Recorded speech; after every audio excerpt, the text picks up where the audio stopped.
Demet Akalın bir başka olaya isyan etti. Şişli'de çöpte birkaç gün önce yeni doğmuş bir bebek bulundu. Yani çöpçüler buluyor, üzerine de çöp atıyorlar. Biliyordur olayı zaten takipçilerimiz. Ama bir ağlama sesi gelince dikkatle bakıyorlar. O kadının çocuğu çöpe atış videosu da çıktı. Çıktı mı? Bildiğin 3 metreden fırlatıyor çocuğu ya poşetin içinde.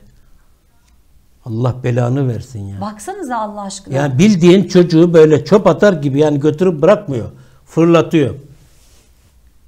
Ya anne bulunduğunu bilmiyorum ama aranıyordu. Yani sokak güvenlik kamerasından görüntüsü çıktı. Ama tabi burada önemli olan Demet Akalın'ın yaptığı paylaşımı yarattığı tartışma. Çünkü enteresan bir bakış açısı var orada Demet'in. Biz Demet Akalın'ın paylaşımını verelim. Tartışmayı ve yorumları da Ali abiye soralım. Bebeğini çöpe atan zat insan diyemiyorum. Çöpe atmak ne demek? Bırak bir hastane önüne. Allah belanızı versin. Ne diyeyim ya? Demet Akalın'ın paylaşımı. Evet. Tartışılan abi burada. Demet Akalın niye hastaneye Gayet de bu yani. Bırak diyor. Çocuğu bırakacaksınız. Çöpe atmayın. Hastane önüne bırakın. Ama hani ben şey anladım orada ya. Sağlığına bir şey olmasın. Hani çöpe...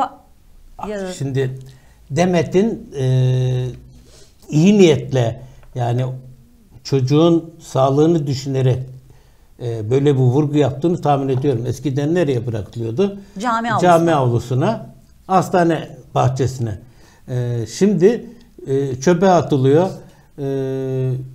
Yani onlar da ahlaksız ama siz daha ahlaksızsınız. Vicdansızsınız vurgusu yapıyor ama bu beraberinde şunu da götürüyor. Yani öldüreceksen bari bıçakla kesme, kurşun vur, kurşunla öldür gibi bir mantığı da beraberinde götürüyor. Toptan bu işe karşı olmamız lazım. Yani bakamayacağın çocuğu hamile kalma. Doğru. Doğurma ya. Bakamayacağın çocuğu doğurma. Ama abi doğdu. İstemiyorsun, ruh hastasısın. O zaman da ölüme terk etme yani. İstemiyorsun, ruh hastasısın. Çocuk doğuruyorsun ya. Senden bir tane daha çıkacak o zaman. Bizim ne günahımız var? Niye ruh hastaları çoğalsın? Abi Kadir Şeker'in başını yakan kadın 3 çocuğunu bırakıp evet. Kendisi de 7 sabıkalıymış. Adam da 19 sabıkalı. Neyse onlar önemli değil ama 3 çocuğunu bırakıp bir başkasıyla kaçan, yani kınamıyorum kimseyi ama birileri için çocuk ne demek çok merak ediyorum işte evlat. Çocuğun, Özgür'ün annesi konuşmuş bugün. Yani o ilişkisini öğrendikten sonra ilişkimi kestim diyor. 3 aydır konuşmuyordum diyor.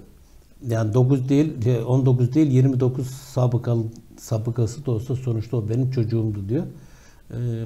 Kadına hayatta şiddet uygulamayacak bir insandı diyor.